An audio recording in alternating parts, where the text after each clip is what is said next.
Hey everybody, welcome to Obscurities in Miniatures. And real quick video today because I'm in a hurry, but I had to point out the new Ugoks. Yes, Ugoks, that's the word they're using, from Papsikels Miniatures. This model just hit all the right notes for me. If you dig greenskin models, and I know some of you do, and I will admit, I've painted a fair few in the last few years here, but this was like exactly what I expect when I think of a greenskin. Heavily armed and armored, overladen with weaponry, bristling with attitude. The cigar is a nice touch. But yeah, so I know Papsikels has been doing a bunch of very colonial marine inspired troops, and you can see here he's got a very similar setup. The only issue is this guy is ginormous if you print it out at the intended original size. So he's barely on a 40mm base. If you wanted to use him, let's say, to hang out with one of the boys, yeah, going to be a little bit of a problem. Now, my thought was the fact that he isn't wearing a bunch of patchwork nonsense. This would be the perfect complement to Mantic's Marauders for Deadzone and Warpath, if you aren't familiar with them. They do have a bit of a toothy, silly grin, but they are a bit more militaristic and organized and less chaotic looking than the typical ramshackle GW-style orc. But again, look, they barely come up to his waist. So, if you're interested in these Ugoks, I'd say go ahead, take a look at Papsikel stuff.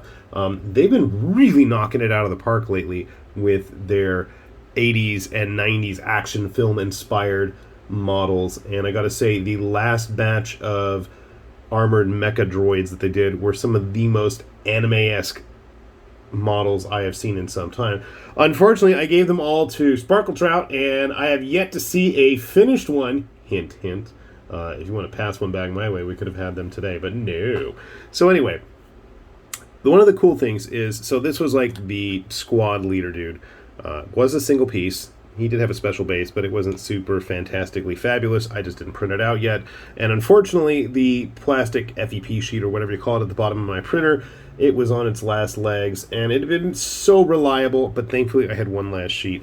So I had tried to print out some of the other models from the squad, but unfortunately they all met with little bits of defects. So you can see here, great looking infiltrator commando style ones if you're interested in commando style games, but you can see like right here on one of his cameras or lamps or whatever they are, it just kind of flattened out there, unfortunately. Everything else on him came out okay. Will I green stuff it together? Nah, I mean, to me he's passable enough. Everything else works. Maybe if I just try to use like a jewelry saw or something and slice it off? I don't know. I'm open to suggestions. If you guys have any, by all means, let me know. But again, the size is going to be an issue. I mean, they're at the point where they're just as large as a GW Ogre. Which, I mean, if you wanted to run them as like an Ogren gang or in any of the various other systems, I know Papsikels actually has been putting together a rule set as well for these guys, in addition to all the other models they've been working on. So that might be something worth thinking about. But the best one was, I was going to print up one of the marine type ones. Yeah, my friend, I don't think that's going to work, unfortunately. It's just a shame. So I'm gonna see if I can find some kind of leftover gun bits to properly orky it up. I think it just, the pose is there, the space is there. It feels like, you know, let's turn a miss into a celebration. And then one of the other commando type dudes, all sneaking and cunning. Unfortunately, the tip of his shoe did not print.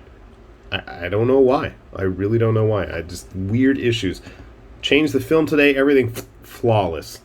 So unfortunately I had to print other people's stuff today. So I did not get to print more of these. And I wanted just to get this video out there before the end of the month in case anybody is interested. Very cool models. I think if you wanted to use them in games of infiltration and sneaking around, fighting with guys with bayonets and shovels and whatnot, kill team style, I think you absolutely would probably want to shrink them down if you're going to be having them tangle with humans. Otherwise, maybe like as a super high point squad of, you know, Ogren type. This guy was also in the last bunch, and I am amazed that I have not broken off the barrel of that gun yet. I dropped him twice. He fell from a good distance, but you know, when you got to get to the chopper, well, you're a tough dude. So yeah, I'm going to put a link down below to Papsikel stuff. If you're watching this way after when these released, never fear. There's always sales, and Patreons always get some cool bonuses and goodies. So I will put a link to both the Patreon and my mini factory page, and hopefully there's going to be something there that clicks with your 80s action sensibilities on the tabletop. With that said, this has been High Lord Tamberlane with Obscurities and Miniatures, saying thanks for watching, and we will see you back here soon. Bye-bye!